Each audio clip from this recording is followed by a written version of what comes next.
Boa tarde, pessoal. Estou aqui com o peixe aqui, tá com problema para escamar ele. Porque aqui em casa não tem lugar certo, só que é meio enjoado, mas eu vou uma técnica de escamar aqui. Vou mostrar para vocês como é que escama um peixe rapidinho. Aqui, ó, o peixe tá aqui. Tem uma abraçadeira. Eu tinha na minha caixa de ferramenta ali. Então pra vocês verem aqui, ó, como é que faz, ó. Olha o peixe aqui, papai. Ó, dentro da água aqui, eu bati com água, não vou de sujeira. Ó, ó. Tá passando aqui, ó.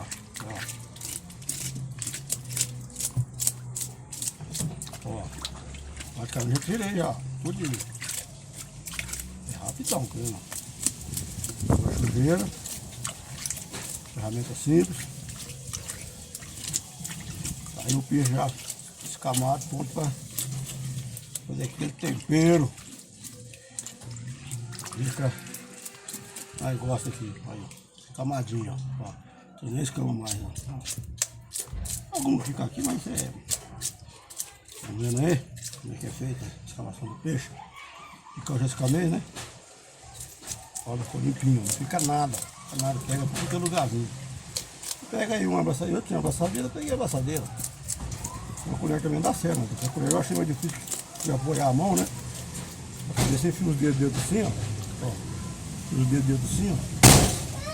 E vai passando aqui no peixe, ó. Tempo que então vai chover, graças a Deus. Vai dar uma chuva daquela. Dá uma olhada na chuva no tempo, ó. Aqui tá fechando com a chuva.